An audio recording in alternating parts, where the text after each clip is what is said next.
በስመ አብ ወወልድ ወመንፈስ ቅዱስ አሐዱ አምላክ አሜን። ስሙ የተቀደሰና የተፈራ ነው። የጥበብ መጀመሪያ እግዚአብሔርን መፍራት ነው። ለሚያደርጓትም ሁሉ በጎ ማስተዋል አላቸው። እግዚአብሔርን የምትወዱ እግዚአብሔር የሚወዳችሁ በክርስቶስ ክርስቲያን የተሰኛችሁ የልዑል እግዚአብሔር ቤተሰቦች እንደምን አደራችሁ?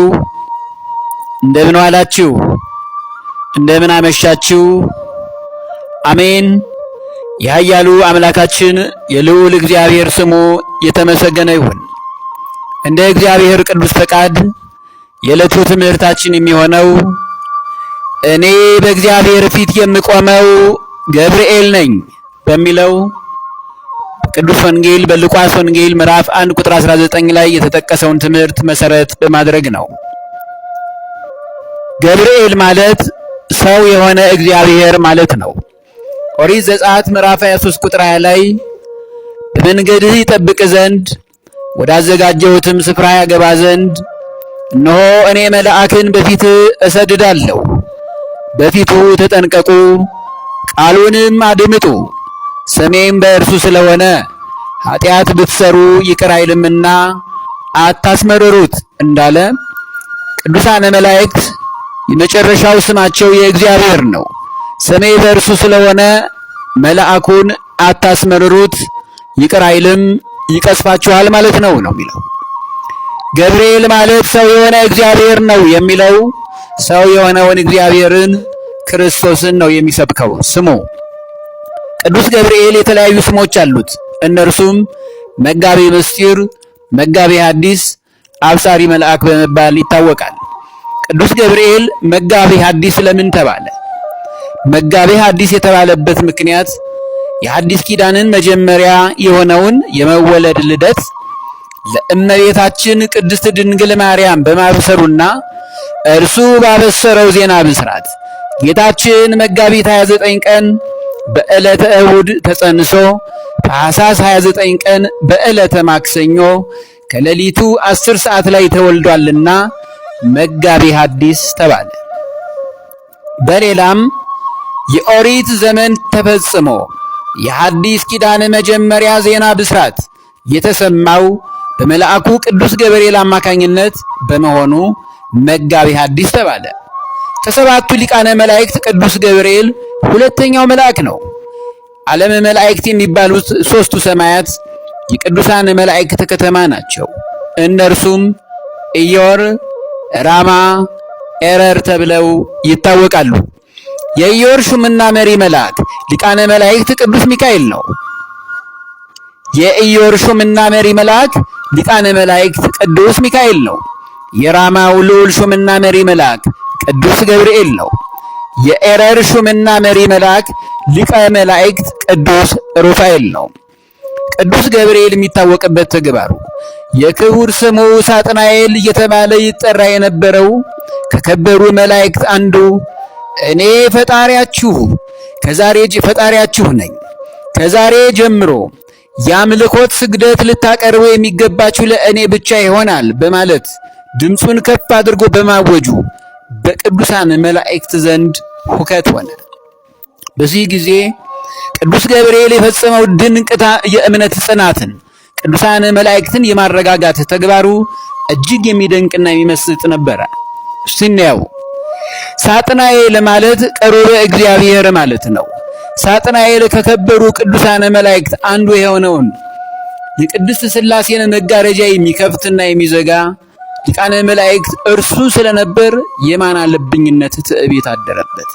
ነገር ግን ይህን ክብሩን ሳይጠቀምበት በመቅረቱ ትዕቢት አድሮበት ከእርሱ በስልጣን የሚያንሱትን እንዲሰግዱለት በመስበኩ በቅዱሳን መላእክት ዘንድ መለያየት ሲከሰት ድምፁን ከፍ በማድረግ በድፍረት ሳይፈራ የምናመልከው አምላካችን እግዚአብሔር ሲገለጥልን ድረስ ባለንበት ጸንተን እንቁም በማለት 99ኙን ነገደ መላእክትን የሰበካቸውና ያረጋጋቸው ከከበሩ መላእክት አንዱ የሆነው መልአኩ ቅዱስ ገብርኤል ነው። በዚህን ጊዜ ልዑል እግዚአብሔር የአምላክነቱን ስልጣን ክብሩን በመግለጥ ሳጥናኤልን ስሙን ቀይሮ ሰይጣን አለው።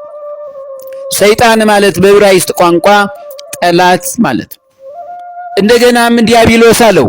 ዲያብሎስ ማለት በጽር ወይም በግሪክ ቋንቋ ከሳሽ ማለት ነው። በትዕቢቱ ሳጥናኤል ከክብሩ በመዋረዱ የክብር ስሙ ተቀይሮ የውርደት ስሙን ተከናንቧል። ማሳሰቢያ ይኖረኛል። አንዳንድ ሰዎች በሚጽፉት መጽሐፋቸው ላይ ሳጥናኤል እያሉ ስሙን ይጠሩታል። ይህ የክብር ስሙ ነው። ቀድሞ አሁን የተዋረደውን ስም ሰይጣን ዲያብሎስ ስለሆነ እንዲህ ብላችሁም አትጻፉ፣ እንዲህ ብላችሁም ስሙን አትጥሩት። ልዑል እግዚአብሔር ዲያብሎስንና እርሱ ያለውን ሁሉ አምነው ከእርሱ ጋር በፈጣሪያቸው አምላካቸው ላይ ክህደት የፈጸሙትን ሁሉ በተለያየ ስፍራ በመከፋፈል እንዲጣሉ አድርጓቸዋል። አንደኛ ገሚሶቹን የአየር ላይ አጋንንት አድርጓቸዋል። በሶስት መንገድ ነው የከፋፈላቸው። ሁለተኛ ገሚሶቹን በምድር ላይ እና በባህር ላይ ወርውሯቸዋል። ሶስተኛ ገሚሶቹን በሲኦል ከዋናው መሪያቸው ዲያብሎስ ጋር በእሳት ሰንሰለት አስረው እስከ ዓለም ፍጻሜ ድረስ ያንን የፍርድ ቀን እርሱም እነርሱም አብረው ይጠብቃሉ ማለት ነው። በሲኦል ወርውሯቸዋል። ቅዱሳን መላእክት በነገድ 100 ናቸው። ጽልመታውያን ነገደ መላእክት 12 ነገድ ናቸው። መላእክተ መዓት 12 ነገድ ናቸው። እሳታውያን ነገደ መላእክት 23 ነገድ ናቸው። ብርሃናውያን ነገደ መላእክት 53 ናቸው። በአንድነት ስንደምራቸው 100 ነገድ ይሆናሉ ማለት ነው። ከዕብራውያን ነገደ መላእክት አንዱ ራሱ ሳጥናኤል ነበረ። በእርሱ ምትክ ክቡር ሰው አዳም ተተካ። ከ99ኙ ነገደ መላእክት ጋር በአንድነት የተደመረው 100ኛው ነገድ ክቡር ሰው ነው። እኛ ሰዎች ክብራችን ከቅዱሳን መላእክት ጋር ተደምሯል። ግብራችን ግን የሰይጣንን ሥራ መስሏል። ከዚህ ከክፉ ተግባር እንድንወጣ ደግሞ እግዚአብሔር ዘወትር በቅዱስ ቃሉ እያስተማረን ነው። ለምስጋናና ክብሩን ለመውረስ በእግዚአብሔር በቅድስት ሥላሴ አርአያና አምሳል አዳም ተፈጠረ። አዳም ማለት በአራማይክ ቋንቋ መሬት ወይም አፈር ማለት ነው። አዳም ማለት በግዕዝ ቋንቋ ውብ፣ የተዋበ፣ መልከ መልካም ማለት ነው። ሌላው ቅዱስ ገብርኤል የሚታወቅበት ዋናው ጠባይ በአምላኩ ቀናይ ለአምላኩም ቀናይ ከመሆኑ አንጻር ከዚህም የተነሳ ቁጠኛ መልአክም ይባላል። በጌታችን መከራ መስቀል ጊዜ አይሁዳውያን ሮማውያን ጭፍሮች አሰቃቂ መከራን በኢየሱስ ክርስቶስ ላይ ሲያደርጉ አይቶ ትዕግስት በማጣቱ ሰይፉን ከሰገባው አውጥቶ ወርውሮታል። ነገር ግን እግዚአብሔር የወደደውን ስለሚያደርግ ሰይፉ እስካሁን ድረስ እስከ ዓለም ፍጻሜ ድረስ በምድር ላይ እየተሽከረከረች ነው ያለችው። የዓለም ሲያልፍ ግን ትቆማለች። ቅዱስ ገብርኤል ዓመታዊ ክብረ በዓሉ የሚውለው ታኅሳስ 19 ቀን አናንያን፣ ሚሳኤልን፣ አዛርያን፣ ሰለስቱ ደቂቅን የባቢሎን ንጉሥ ናቡከደነጾር ካዘጋጀው እሳት እንዲያድናቸው ከእግዚአብሔር የተላከበትና ያዳነበት ዕለት በመሆኑ ታላቅ በዓል ስለሆነ ይከብራል። ሐምሌ 19 ቀን እናትና ልጁን ቅድስት ኢየሉጣንና ሕፃኑ ቂርቆስን በበርሜል ከተዘጋጀ ውሃ ከፈላው ከሚንቀለቀለው ከአስፈሪ ከሚያቃጥለው ከሚያነደው ከሚያቀልጠው ውሃ ከጋለው እሳት ያዳናቸው ታላቁ መልአክ ቅዱስ ገብርኤል ነው። ታቦትን ለማንገስ ወደ ገዳማት ለምትሄዱ ክርስቲያኖች የምላችሁ ታላቅ መልእክት አለኝ። የቅዱስ ገብርኤል ዓመታዊ ክብረ በዓል ለማክበር በሚል ወደ ቅዱስ ቁልቁልቢ ገብርኤል ቤተክርስቲያን፣ አዋሳ ገብርኤል ቤተክርስቲያን ታቦታትን ለማንገስ ትሄዱ ቢራ በመኪና ጭናችሁ ለጭፈራና ለመዝናናት የምትሄዱ ካላችሁ ከዚህ ክፉ ተግባር ፈጥናችሁ እንድትቆጠቡ እመክራችኋለሁ። ሌላው ታኅሳስ 19 ቀን ቅዱስ ገብርኤል ይነግሳል። በዚህ ወር ደግሞ ከሰባቱ አጽዋማት አንዱ የሆነው የአዋጅ ጾም፣ የስብከት ጾም፣ የነቢያት ጾም የሚባለው ነው። በዚህ በነቢያት ጾም ስጋና ቁርጥ ለመሸብሸብ ስትሉ ታቦት በሚነግሱበት ስፍራ የክርስቲያኖችን የሚጾሙትን ልብ የምታማልሉ እናንተ ከዚህ ድርጊታችሁ ፈጥናችሁ ተቆጠቡ። ሲሆን አብራችሁ ይህን ጾም በመጾም የአዋጅ ጾም ነውና ከሚያስፈራ ቁጣና መከራ እንዲያድነን ደጅ መጥናት ሲገባን እራሳችን ተሰናክለን ለክርስቲያኖች መሰናክል መሆን ይቆጠብ፣ ይቅር። ይህ ካልሆነ ግን የእግዚአብሔር መልአክ ሰይፉን ይዞ ቅጣት ከዚህ በኋላ ሊያቀርብ ስለሆነ ከዚህ ቅጣት ለመዳን ሁላችሁም ተጠበቁ። ቅዱስ ገብርኤል ማስተዋልንና ጥበብን ለማግኘት መሻቱ ላላቸው ለሰው ልጆች እንዲሰጣቸው ከእግዚአብሔር ዘንድ የተላከ የተሾመ መልአክ ቅዱስ ገብርኤል ነው። ሰለስቱ ደቂቅን አናንያ፣ ሚሳኤል፣ አዛርያን በመጽሐፍ ቅዱስ እንግዲህ ቅዱስ ገብርኤል ምን ያስተምረናል? ስለ ቅዱስ ገብርኤል የመጀመሪያው መጽሐፍ ቅዱስ ስለ ቅዱስ ገብርኤል የሚነግረን ይሄንን ነው። እነዚህን ሰለስቱ ደቂቅን አናንያን፣ ሚሳኤል፣ አዛርያ የተባሉትን ከሚንቀለቀለው እቶነ እሳት እንዲያድናቸው ከእግዚአብሔር የተላከው መልአክ ቅዱስ ገብርኤል ነው። ታሪኩ ትንቢተ ዳንኤል ምዕራፍ 3 ቁጥር 24 እስከ 30 ተመዝግቧል። ዛሬም ሰለስቱ ደቂቅን ከረመጡ ከሚንቀለቀለው እሳት እንዳዳናቸው ከሚያስፈራው መከራና ችግር እኛን ኢትዮጵያውያን አገራችንን ጭምር ሕዝባችንንም ፈጥኖ ያድናቸው፣ ያድንልን። አሜን። ማስተዋልንና ጥበብን ለሰው ልጆች ይሰጣቸው ዘንድ በእግዚአብሔር የተሾመው መልአክ ቅዱስ ገብርኤል ነው። ትንቢተ ዳንኤል ምዕራፍ 9 ከቁጥር 22 እስከ 23 ላይ እንዲህ ይላል፣ እኔም ገና ስናገር ዳንኤል ሆይ ጥበብንና ማስተዋልን እሰጥ ዘንድ አሁን መጥቻለሁ እንዳለ ማለት ነው። ለካህኑ ዘካርያስ ከቅድስት ኤልሳቤጥ ልጅን እንደሚወልድ ያበሰረው መልአክ ቅዱስ ገብርኤል ነው። ይህም ታሪክ የተመዘገበው በሉቃስ ወንጌል ምዕራፍ 1 ከቁጥር 8 እስከ ቁጥር 20 ላይ ተመዝግቧል። ሌላው ለእመቤታችን ቅድስት ድንግል ማርያም ጌታችን መድኃኒታችን ኢየሱስ ክርስቶስን እንደምትወልድ ያበሰራት መልአክ ቅዱስ ገብርኤል ነው። ይህም የቅዱስ ገብርኤል ታላቅን ታሪክ የሚነግረን ከቅዱስ ወንጌል የሉቃስ ወንጌል ምዕራፍ 26 1 ከቁጥር 26 እስከ 28 ያለውን ነው። በተለይ ይህን የቅዱስ ወንጌል ክፍል ከጨለማ ወደ ብርሃን የተሸጋገርንበት ዜና በስራት በመሆኑ በቤታችሁ አረፍ ስትሉ ክርስቲያኖች ዕለት ዕለት ደጋግማችሁ አንብቡት።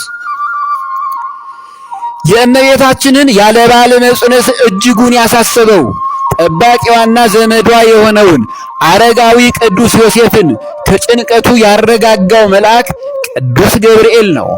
ይህም ክፍል ቅዱስ ወንጌል የማቴዎስ ወንጌል ምዕራፍ 1 ከቁጥር 18 እስከ 20 ላይ መዝግቦታል። የጌታችንን መወለድ ለእረኞች ያበሰራቸው መልአክ ቅዱስ ገብርኤል ነው። ይህም በሉቃስ ወንጌል ምዕራፍ 2 ከቁጥር 8 እስከ 14 ላይ ተመዝግቧል። ሊቀ ሐዋርያት ቅዱስ ጴጥሮስን ከእስር ቤት ያስፈታው መልአክ ቅዱስ ገብርኤል ነው። ይህም በሐዋርያት ሥራ ምዕራፍ 12 ከቁጥር 7 እስከ 10 ላይ ተመዝግቧል። ሌላው ሐዋርያው ያዕቆብን በሰይፍ ያስገደለውና ቅዱስ ጴጥሮስን ወደ ግዞት ወስዶ ያሳሰረው ጨካኙን ሄሮድስን በመቅሰፍት የመታው መልአክ ቅዱስ ገብርኤል ነው።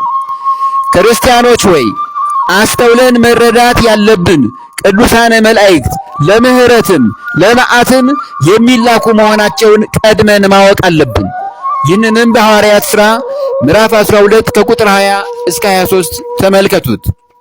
የመጨረሻው የጌታችን መድኃኒታችን ኢየሱስ ክርስቶስን ቅዱስ ሥጋውን ክቡር ደሙን የሚበሉና የሚጠጡ ክርስቲያኖች ዘላለማዊ ክብራቸውን ለወንጌላዊው ቅዱስ ዮሐንስ ራእይን እንዲገልጥለት ከእግዚአብሔር የተላከው መልአክ ቅዱስ ገብርኤል ነው። የዮሐንስ ራእይ ምዕራፍ 19ን ከቁጥር 1 ጀምሮ እስከ መጨረሻው ቤታችሁ አንብቡት። እኔ ግን የዮሐንስ ራእይን ካለን ጊዜ አንጻር ምዕራፍ 19ን ከቁጥር 9 እስከ 10 አነብና የዕለቱ ትምህርታችንን እንፈጽማለን ማለት ነው። እንዲህ ይላል። የዮሐንስ ራእይ ምዕራፍ 19 ከቁጥር 9 እስከ ቁጥር 10 እርሱም ወደ በጉ ሰርግ ራት የተጠሩ ብፁዓን ናቸው ብለህ ጻፍ አለኝ። ደግሞም ይህ የእግዚአብሔር እውነተኛ ቃል ነው አለኝ። ልሰግድለትም በእግሩ ፊት ተደፋው። እርሱም እንዳታደርገው ተጠንቀቅ፣ ከአንተ ጋር የኢየሱስን ምስክር ካላቸው ከወንድሞች ጋር አብሬ ባሪያ ነኝ። ለእግዚአብሔር ስገድ፣ የኢየሱስ ምስክር የትንቢት መንፈስ ነውና አለኝ እንዳለ ይሄ ነው። ቅዱስ አባታችን ዮሐንስ ራእዩን ሲያይ መልአኩ የእግዚአብሔር መልአክ መሆኑን አላወቀም። ብቻ ግን በሚያስፈራ ግርማ ሞገስ ተገልጾለታልና ደንግጦ ሰገደ። የሰገደው ስግደት የአምልኮት ስግደት የሚገባውን ለእግዚአብሔር ስለሆነ እኔም አንተም ወንድሞችህም የእግዚአብሔር አገልጋይ ባሪያ ነን፣ ለእግዚአብሔር ስገድ ብሎ የአምልኮት ስግደት ለእግዚአብሔር ብቻ እንደሚገባ አስተማረው እንጂ ለቅዱሳነ መላእክት ስግደት አያስፈልግም ማለቱ አይደለም። ይህንን ይዘው ብዙዎች በሌሎች ቤተ እምነት ያሉት ሲከራከሩ እንሰማለን። ለመሆኑ እኔ ሚካኤል ነኝ፣ እኔ ገብርኤል ነኝ ብሎ ቢመጣ ቅዱሳነ መላእክት ፊት የሚቆም ምን አይነት ሰው ነው? ዝም ብሎ የሚቆም አይችልም። ኃይላቸው፣ ክብራቸው፣ ጸጋቸው እንድንነጠፍ ያደርገናል። እናስተውል። ስለዚህ ለቅዱሳነ መላእክት ስግደት ይገባቸዋል። ይህም የጸጋ ስግደት ነው። ወደፊት ስለ ቅዱሳነ መላእክት ስግደት እንዴት እንደሚገባቸው መጽሐፍ ቅዱስን በበቂ ሁኔታ ማስረጃ እየጠቀስን እንማማራለን ማለት ነው። የእግዚአብሔር ቅዱስ ፈቃድ ይሁን። አሜን። ቅዱስ ገብርኤል በተራዳይነቱ የጌታችን መድኃኒታችን ኢየሱስ ክርስቶስ ቅዱስ ሥጋውን ክቡር ደሙን ጠጥተን በልተን ጠጥተን ርስቱን ገነት መንግሥተ ሰማያት ኢየሩሳሌምን ሰማያዊትን ለመውረስ የበቃን ያድርገን። አሜን። እኔ በእግዚአብሔር ፊት የምቆመው ገብርኤል ነኝ።